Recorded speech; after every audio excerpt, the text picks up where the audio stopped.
EMS education was still very much like it was when the industry first came about in the 1960s and 70s. There wasn't a whole lot of innovation there.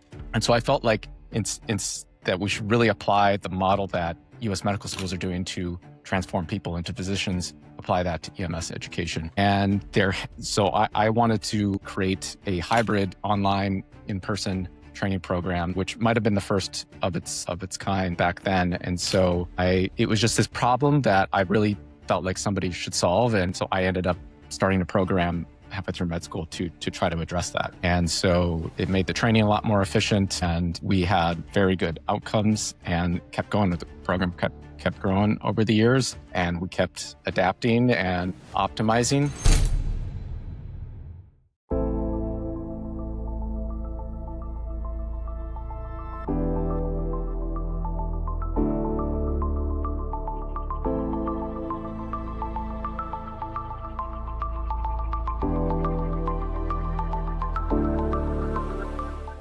Welcome back to Deep Current, where we go beneath the surface with leaders transforming healthcare, technology, and business. Then joined by Sean Ewen, founder and CEO of Allied Medical Training. So Sean worked as an EMT and EMS supervisor before completing medical school.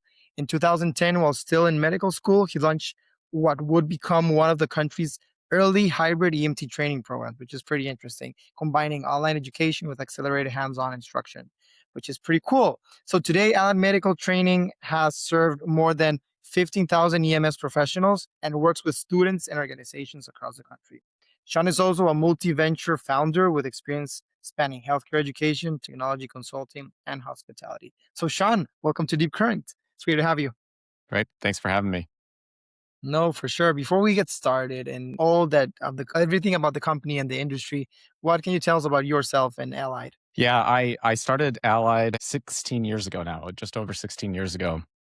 I was halfway through medical school at the time at the University of Minnesota Medical School, and I had been an EMT for 6 years prior to that, part-time with the university's EMS system. And one thing that really stood out to me was that 30% of all EMT candidates in the United States fail their national certification exam on their first attempt. And it didn't really hit me until I got to medical school and found out that the average US medical student, only 1 or 2% of them don't pass their licensing exams in medical school. And there's such a huge discrepancy there that I thought, well, what is it that medical schools are doing differently that enables their physician candidates to succeed at much higher rates than EMT candidates are succeeding at their certification exams? And I took a look at the educational models, and the medical schools at the time, it was 2010, were already doing a lot of online training. All of our presentations were recorded and live streamed so that we could, go back and watch them later in case we missed something. We had a lot of practice exams that we took then to understand why we got something right or wrong. And we did a lot of clinical simulation even before we started seeing real patients. So they would bring in people to act the role of patients in a fake clinic that looked very much like a real clinic. And we would actually go in and have these simulated encounters, and they'd be videotaped so we could get feedback from our instructors. And so that wasn't really being done in EMS education at the time. EMS education was still very, very much like it was when the industry first came about in the 1960s and 70s. There wasn't a whole lot of innovation there. And so I felt like that we should really apply the model that U.S. medical schools are doing to transform people into physicians, apply that to EMS education. And so I wanted to create a hybrid online in-person training program, which might have been the first of its kind back then. And so it was just this problem that I really felt like somebody should solve. And so I ended up starting a program halfway through med school to try to address that. And so it made the training a lot more efficient, and we had very good outcomes and kept going with the program, kept growing over the years, and we kept adapting and optimizing. And, when we first started, it would take 12 weeks to go through the program. You do online training and in-class training concurrently. So a little bit, each week. And then we eventually optimized that even further and changed it into a 5-day in-class training period after you've completed all of the online learning. So we flipped it on its head again and turned it into more of a boot camp model. And the outcomes for that were even better. So we've actually innovated a couple times along the way and aren't even doing the model that we started with. We're this other phase now. That's great. That's a great summary, and thank you for walking us through that journey. Did you envision this getting as big as it has at the beginning, or you thought it was going to be like a small course? No, I definitely thought it was going to be a small course. I didn't see at the time the vision for, now having trained, tens of thousands of students. I thought we would probably just do a few classes for a couple years, but it really grew, and it turned out to be a missing piece in the training ecosystem. It was something that there wasn't anything else like it at the time, so it drew a lot of students toward us, especially since it wasn't just that we were doing online training at the time. It was also that I would try to schedule the in-class sessions to be as convenient as possible. Traditionally, a class would be held, during the weekday, during the day, but then who can really attend that and commit to that for 12 weeks, right? You're either even if you're going to college at the time, maybe you can't quite fit it in your class schedule, and you maybe only could do it in the summertime. And if you're working a regular job, then you can't really do that either. So we tried to innovate on that and make it as convenient as possible. So when we started, it was just evenings and weekends for class time, and nobody else was really doing that at the time, at least in our area. So that really helped the program grow too, because we're really fitting this need where people who would before just never be able to take a course at all and become an EMT at all now finally had an option to do that. Yeah, that's great. And you mentioned that this was probably the first hybrid EMT program in the country, right? So today, online learning feels more normal. I think everybody does it at least at some portion. But in 2010, it was something very different, right? It was a new proposition. Did you receive any resistance from students, instructors, or regulators?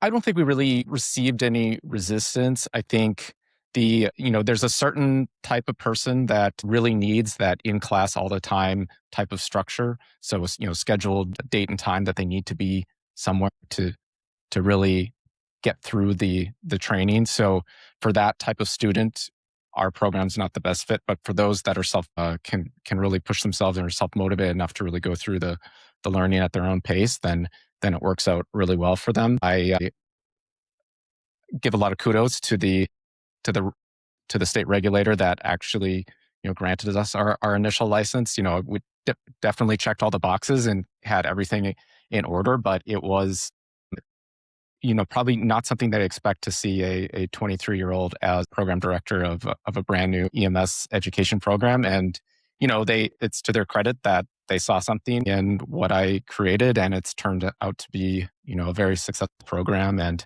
we've over time actually trained so many students, and they've done so well that we're starting to raise the actual average pass rate of this exam in our state for the entire state, just because of the amount of volume of students we train. And it's something that I wanted. That was the initial problem I was targeting, was that we need to raise the outcomes of students for EMS, and that's what we're finally now starting to see, that's actually starting to shift the numbers. That's great. That's fantastic. Do you think there was something? I mean, did you get anything on the early version that you felt like it was wrong? Not wrong, but just our early version was very lo-fi. Like it was online, but at the time this was 2010, so there wasn't that many tools out there to create online learning. So the very first MVP version would have a set of PowerPoint slides that you download from the online course, and then there was an MP3 audio file that you download. And it was me giving the presentation in the audio version and then saying, okay, next slide. And you'd have to have the slides printed out or open on the computer and note, okay, now I got to go look at the next slide. He's talking about the next slide. And then within, a year or two, I figured out how to, create an actual audio video at the same time. Right. And so the early version was very lo-fi, but then we kept every year optimizing innovating, and especially as better third-party tools started to become more ubiquitous in the market for creating online content in general, then we've that really started to accelerate. Like now we have a whole team that creates learning content. They're using, you know, adaptive learning, branching scenarios. There's digital textbooks we're creating that have interactive elements in them, and so it's becoming easier and easier create things as the technology has developed, and we keep trying to push the envelope with that. That's amazing. That's amazing. And if you think about it, I mean, internet was invented in the late 80s, right? But home internet became popular like around 94, 95. So you created the program just 15 years later. So you think about it, I mean, yes, definitely there's a lot of things that would have definitely changed during those years. So your current EMT program includes more than 100 hours of self-paced online training, followed by 40 hours of hands-on training during Skill Week, right? How do you decide what can be learned effectively online and what absolutely must happen in person?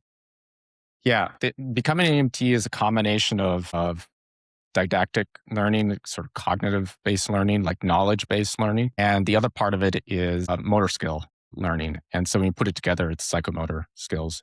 And so there are certain aspects of the training that really need to be done in person because you are starting to handle equipment, learning how to, you know, put an oxygen regulator on a tank and remove it. If you don't have that piece of equipment, it's very difficult to learn it by just looking at pictures and videos and not actually doing it yourself. There's subtle physical motor skills that you need and to be able to see the equipment in 3D and everything like that.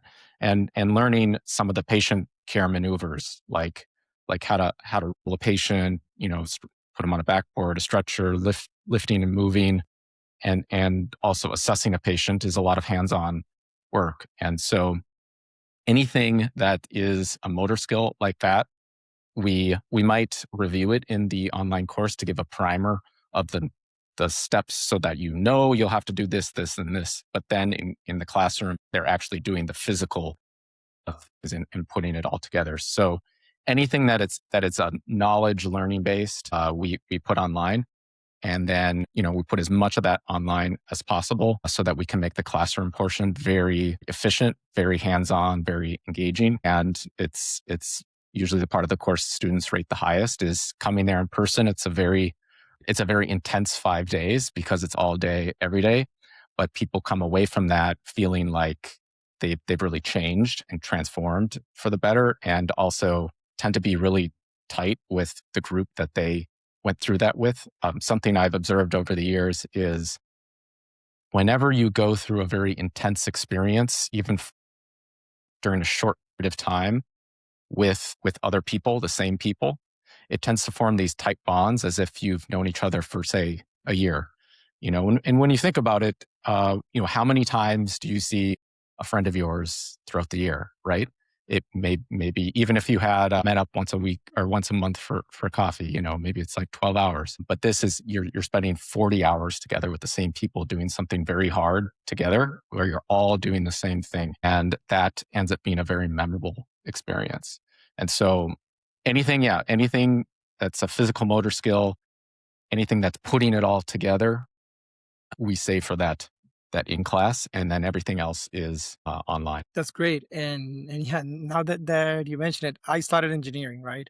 And I remember that during my college years, my calculus friends or physics friends were my closest friends because we spent so many hours together, like doing such a very difficult thing that I remember that we were the closest. And now that you mention it, it makes sense for sure.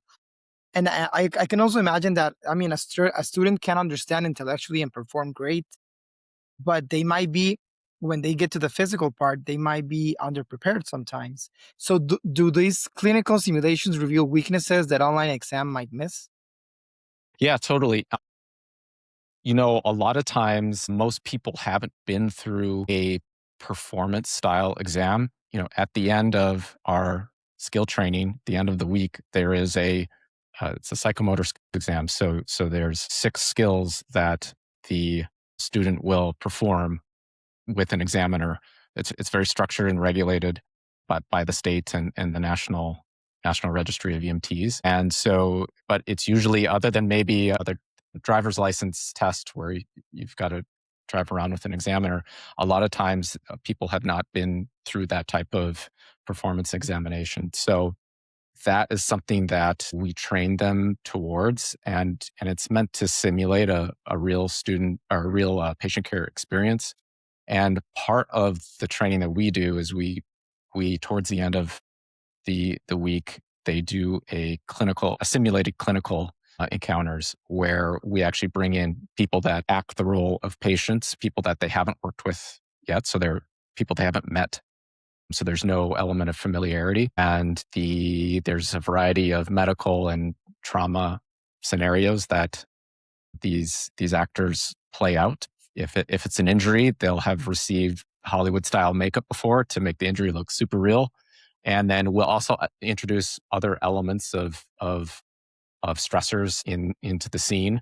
Not too much. If you introduce too many stressors, it can end up not being a great learning experience. But if you don't have enough, then it's also not a great learning experience. And so we're trying to simulate a little bit of what it's like to actually be out in the field and be encountering patients that people that you've never met before, people in different levels of distress, figuring out how you might react to a very distressing type of smell, right? We'll even incorporate odors into some of that. We'll incorporate sounds. EMS is all about unpredictable environments. You're going into people's homes, workplaces, calls that are outside. Like and it would be better to figure out how you might react and address that ahead of time in an environment where it is safe to fail. These simulated clinical encounters, we expect that it's a learning experience. There's nobody does a pass fail on our simulated clinical encounters, and so it's meant to be learning. And that's a really important element of the training is going through those and then getting feedback, doing a debrief, and then trying the next one. Great. Yeah. And you mentioned before this also, I mean, I want to switch a little bit, but you mentioned that the pass rates are very, very high. If I'm not mistaken, I think it's over the past 7 years has been over 96%, which is fantastic. But passing the exam might be very different than preparing them for the real world. That's what we're talking about. Like the simulations and the things that you're doing in person make a huge difference. But beyond the pass rate, do you have a way to determine whether someone is genuinely ready for care to care for a patient? Yeah, I mean, it's a combination of our entire course is designed to prepare them for both the knowledge of being a competent EMT as well as the skills and the judgment and the affect of being a competent but also compassionate caregiver, so that they're working on communication skills with each other, with other healthcare providers, but also communication skills with a patient. If a patient is telling you, well, I have such okay, so what are your if you're asking a patient, okay, why'd you call 911 today? And the patient says, well, I have this terrible pain in my stomach. It's the worst pain I've ever felt. And if the EMT says, okay, cool. You got pain in your stomach. How do you think that makes the patient feel, right? There's no recognition of how that actually feels to them and how distressing it is. So we try to incorporate elements of the training into that so that when a student finishes our program and passes their exams and becomes an EMT, that they have the base set of skills and knowledge to go out there and be a competent, compassionate emergency healthcare provider. That's great. It's really a full spectrum training. Of course. Of course. And what became harder as Ally grew? Like you've trained 15,000 EMS professionals. When you compare the company today to its first years, what has become unexpectedly difficult as you scaled? So we have a lot more people that work in the business now than we used to. We're still a pretty small team, but we're a mighty team.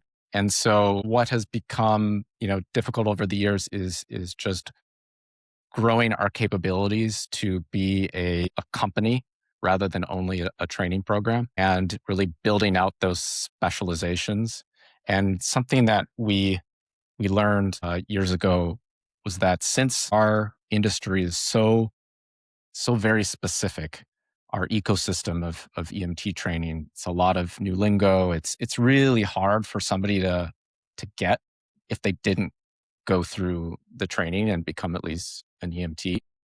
And there's not a ton of people that are highly specialized in some business function and are also an EMS provider.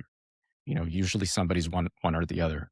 And so it was very difficult to find employees who were specialized at, customer support or, education, specialized at marketing, who also were EMTs or paramedics. And so what we shifted to, well, it's much harder to take somebody who started out in EMS and doesn't know anything about marketing to become a marketing expert. So we flipped that, and now we will hire the specialist and then put them through EMT training. And so that was something that was a lesson learned over time that has made it was made it very difficult before to find the specialized help that we need.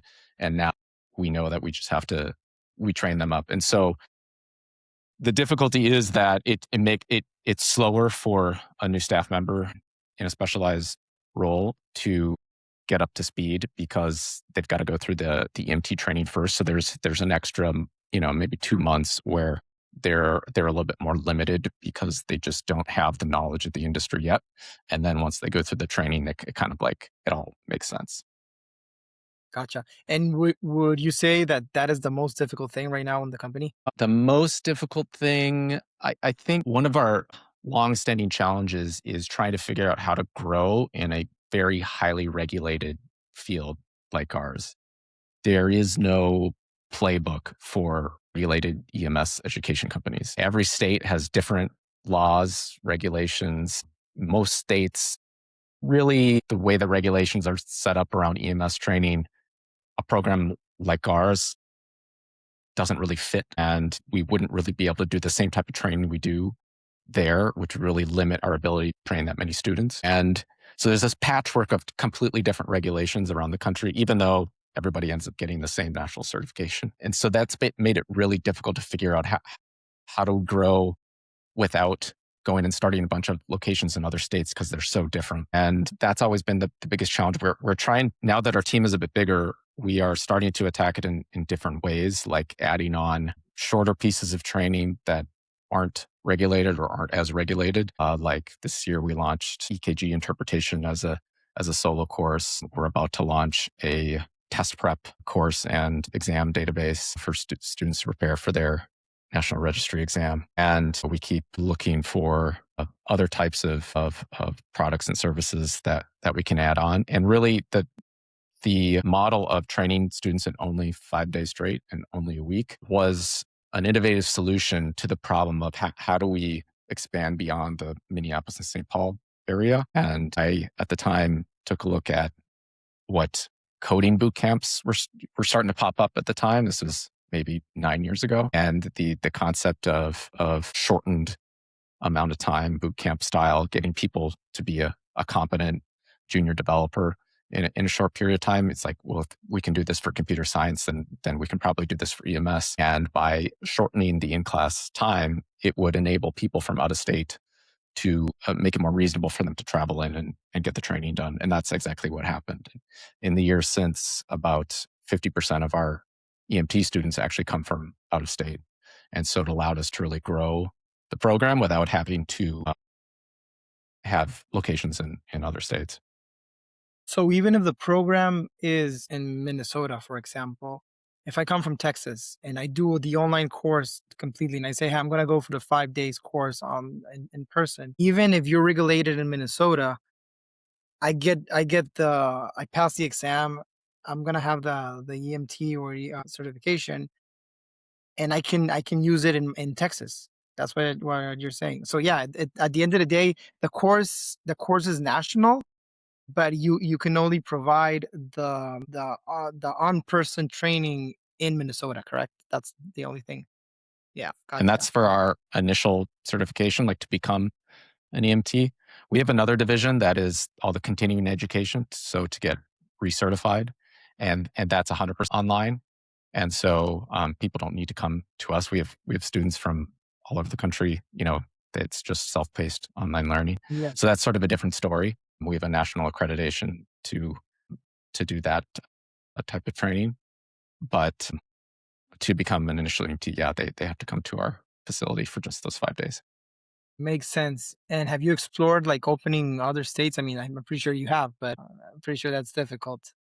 Yeah, I mean, there's a couple that are on our radar, but that would be one very intentional path. And before we head down that path, we have to determine is that the bet we want to make with diverting resources and capital towards creating, or is there a non-obvious way to grow that isn't just starting more locations? Like how can we grow with our products and services online and keep going for that rather than a traditional model of opening more training centers. Makes sense. Going to the technology, like you guys are using Learn Worlds, if I'm not mistaken, for the Mhm. online learning part, right?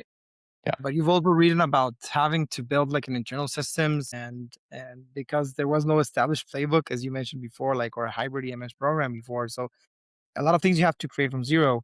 Where do existing education platforms work well for Allied, and where do they force you and your team to work around the system? Yeah, I think in LearnWorlds is I think the fourth LMS that we've used, and so as far as the students concerned, the only system they're interacting with is LearnWorlds. But then behind the scenes, everything about how they registered, payments and their other things that they need to complete that aren't in Learn Worlds, those all live on custom systems we've developed. And so the challenge with a company like ours is this very specialized type of training that's regulated, is that the existing third-party systems for student data management or the LRS, like learning record system, they are either built for much larger academic enterprises like universities, K through 12 schools that are assumed to have their own IT department to then like build out that third party software, or they are designed for a very broad array of educational use cases, commonly more for the non-regulated training, where especially for solopreneur type educators, where it's self-paced online course, they get a certificate that isn't regulated, and the educational provider really only just needs name, email, ability to take payments. Whereas we need a lot of other data elements. There's other credentials we have to keep track of. There's very specific learning requirements for our continuing education regulator. And so every time we would talk with a software vendor is a little bit more broad in their cases. They would say, we're not going to be able to help you. You probably need a custom software. And so after a couple of years of hearing that, we embarked on building our own. So basically we've built our own ERP, and we're sort of midway migrating from our old systems to the new custom software. I think eventually we'll end up developing our own learning management system too, so that everything's all under one umbrella. But we'll see. And so that's been another challenge for growth, is trying to figure out which systems are ones that we can work around with versus what should we try to build ourselves. Yeah, that's great. No, of course. And then every time you try to build something unique, you're gonna have to. I mean, there's nothing that is like out of the box gonna be built for you, right? So you're gonna have to customize always. So it makes sense that you're trying to build on your own, of course. Now that everything is, I mean, this is the trend, right? Everyone talks about AI, and everything is AI Mhm. this, AI that, and in today's world, I think we're never gonna hear enough about it, but AI could potentially personalize learning, detect struggling students, generate simulations. There's a lot of information they can give, right? But it's also medical education in this case. So bad information can have serious consequences. Where do you believe AI can genuinely improve EMS training? And where should it never replace an experienced human instructor? Yeah, I don't think AI is going to replace the hands-on skill training portion of that. I It helps a lot in the knowledge-based learning aspect of it. So, especially if an LLM can be sandboxed in a way that it's not accessing outside data sources and it's only accessing the the context window that we provide. So only the documents and learning materials and objectives, research articles, etc., that are within that box. Um, as we know, LLMs are incredible at organizing information when it's given, the specific information to organize. And I think that's where it's really going to excel. So I see the future of developing adaptive learning engines, AI powered adaptive learning, where we're then able to, in real time, assess where each student's at. And then the learning is specialized or customized to that student as they go along in the process. So those that already have knowledge about a certain topic, might progress through that topic a lot faster and get to competency that much faster. Others who end up needing more time, then will end up spending more time on that topic to get to competency. But I think it's going to improve outcomes even further, and also I think make it more engaging for the student too, because they're getting exactly what they need. So I think we're very excited about the potential of AI to really optimize training, make it more efficient, make it more engaging. And I think that's what the healthcare education industry has been missing all these years, and I think it's really going to supercharge it. And so I'm very positive about the effects when it's used appropriately. I think even in a lot of people don't use AI really as much as deeply as they could. They question an output. Oh, that doesn't look right. So then they don't you know they don't bother to try again. And that's something I've found over the years is not using it like just Google search, right? Of So course. providing a huge amount of context about a problem and then questioning the edges of the response too. And you end up getting much better work output that way. I love it. It makes sense for sure. And you as a founder, right? There's a lot of things that happen when you're a leader, and technology usually can remove some of the friction, but when you start scaling, a lot of the questions come back to you, and people just come to you for everything, right? So you reading about reaching a point where constant Slack messages and operational questions preventing you from doing meaningful strategic work. Then you eventually created like a clearer meeting rhythm and delegated more and more day-to-day operations, right? What do you have to change in yourself and in the business to stop being the default answer for everything? Yeah, I had to change not being available all the time. So I don't get email notifications on my phone. I I don't get most Slack notifications on my phone. My phone is actually on silent, probably 99.9% of the time, and only certain notifications will get through. So, and in the context of I operate multiple businesses, so I can't be full time on any given one, and so there could be a lot of things.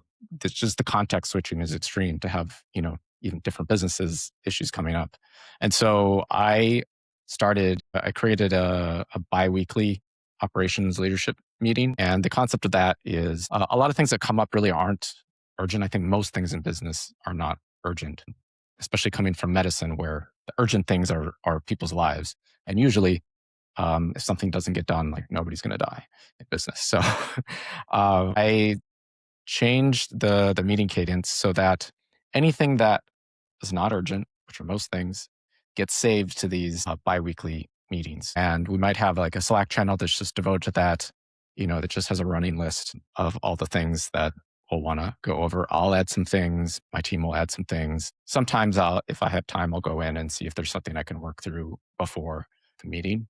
And then maybe the meeting doesn't need to happen.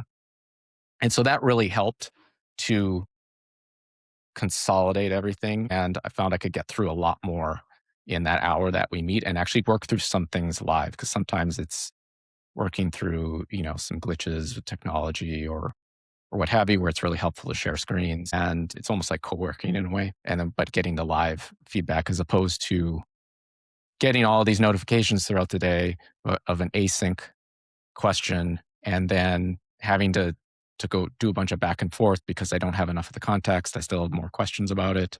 Working through things live really helps to expedite that process. Great advice. Thank you for that. And to our listeners, I mean, this is a guy that has founded multiple companies since he was young. So that's good advice. Thank you for that. Like looking into 3 to 5 years ahead, what do you believe will change most about how EMT and emergency care professionals are trained? I know that the way we're going to be doing training is going to become more and more adaptive and engaging over time, especially as we incorporate the use of AI assisted personalized learning. And so we're really excited about that. I think it's really going to supercharge the the outcomes. And so some people will end up being able to get to the end of the course much faster, and it won't feel as boring to them. Other people will get the help that they need to really learn these very difficult topics. It's going to result in the ability to create more polished learning content a lot faster as well.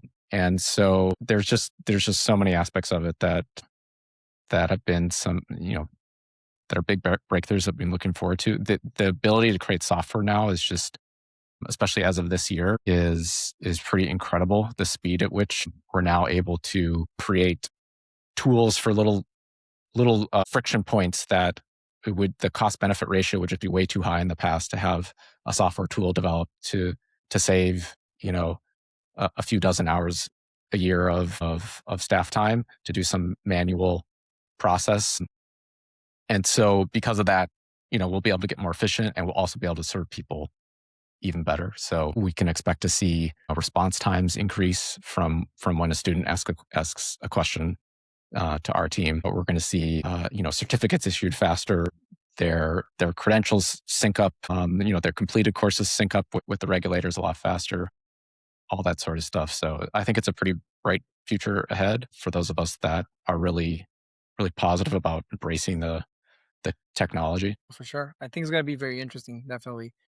I like to ask the magic wand question. If you had a magic wand and you could change permanently solve one challenge inside allied medical training tomorrow, whether it's related to students, operations, technology, growth, whatever you choose, what would you change first? That's a good question. Probably solving the instructor recruitment and staffing challenges. So always having enough skill trainers, instructors available to fill all of the in-class portion of our education program. This is also what has caused us to pause with or be more hesitant about opening in another state Makes is sense. when it's already a challenge to fill all of the instructing shifts on our calendar as it is. And we're definitely like working towards that and trying some new things and developing more formal programs around it. But that's always traditionally been the biggest challenge for us is having enough supply of great instructors, and because it's also a type of role where it's usually not full time, and so a lot of times people are working in the EMS field or they have other jobs, and so we're not necessarily the priority. It's something they like to do, but if something happens in their life that they get really busy, we tend to be kind of the first thing that drops off. And of course, sometimes people leave the field or they move away, and so we're always recruiting instructors. Now that we've been around so long and we've trained so many students, we're finally at a point where we have students coming back to us now, having been in the field for a couple of years, who are looking forward to teaching and getting involved with us. And that's not something we had in years past because we were a lot smaller. And so that's what I hope is going to start turning the tide on that challenge in the business. Interesting. And when you say that that's traditionally been the most challenging thing, is that since the beginning? Yeah, yeah, Yeah. since the Wow. beginning. Yeah. Okay. Interesting. Let's go to the lightning round, if you, I don't mind. It's quick Mhm. answers to quick questions. Just a quick lightning round. So, one lesson from medical school that you use in your business every week. The ability to consume a large amount of information very quickly. That is and understand definitely it. from medical school for Yeah, sure. learn very fast. Yeah. Learn hard things very quickly. Yeah. The most misunderstood thing about online EMT education. That it really matters where the education program is getting their online content from, their online learning. So there is, we develop all of our own content. We don't use any third party content. A lot of the other programs that have online components will use a third party published content, often through like a textbook that publishes lesson guides and things like that. And it really matters. We've just continuously optimized our education over the years in a way that is difficult to replicate from a large publisher that has many different areas of focus. And it really matters. Yeah, I think it's my opinion that the outcomes really depend on the institution that is doing the training, always thinking of quality control. The outcomes of EMTs have traditionally been very instructor dependent. An EMT coming from a program could end up coming out very highly competent, and then another candidate EMT from a program could end up coming out not very competent. And when you look at why, they had different instructors for the duration of their course. It was very, very instructor dependent. Whereas we flipped that on its head, and we think it shouldn't matter who your instructor was. You should be coming out highly competent. Just like US medical schools produce a really narrow range of high quality physician candidates. And so we try to control the whole vertical of not only who is in the classroom and what they're doing at any given time, but then also on the online portion, that every minute of content has been specifically designed and optimized for that topic, and we're not relying on some third party that may end up having errors or outdated information because the new edition doesn't come out, in 2 years or something like that. So it definitely matters where you do your training. Course. It makes sense. It wasn't that short, but it was a great answer. So thank you. One business metric you pay close attention to. Year-over-year comparisons. Okay. One task inside Allied you would automate tomorrow. The ability for software system to verify the national registry credentials of our continuing ed students as Okay. versus manual. Interesting. The non-clinical skill every great EMT needs. The ability to have confidence and compassion when speaking with patients. Yeah, of course. A piece of advice you would give to your 2010 founder self. That's a good one. Get an executive assistant much earlier. Early on, yeah. I think I've spoken to a lot of founders, and that seems to be a trend for sure. And last but not least, complete this sentence. Knowledge saves lives because Let's see. I'm trying to think of an answer that's not circular, like knowledge saves lives because you need knowledge to save lives. But I mean, it's the truth. I mean, it is. And specifically for Allied, knowledge saves truth, knowledge saves lives because it prepares you to be ready for the unexpected as well. So yeah, perfect. Sean, thank you so much. This has been great. It's been a great conversation. You add a lot of value because of your knowledge and what you've been through. So I really appreciate the perspective you shared, not only on EMS education, but also on building regulated businesses, protecting education quality, creating systems. So before we go, where can people learn more about Allied Medical Training and connect with you or some of the other companies that you founded? Yeah, so Allied Medical Training, our website's at alliedmedtraining.com. We're on Instagram, TikTok as well, Allied Med Training. And then people can connect with me on LinkedIn, and I post there. I post on X, and look forward to hearing from some of the audience and finding out if anything we talked about today helped and what they're building. So I appreciate the conversation. No, for sure. Thank you again for joining us. And to everyone listening, thank you for tuning into Deep Current. If you enjoyed today's conversation, make sure to follow the show and share this episode with someone who would benefit from it. So until next time, thank you very much.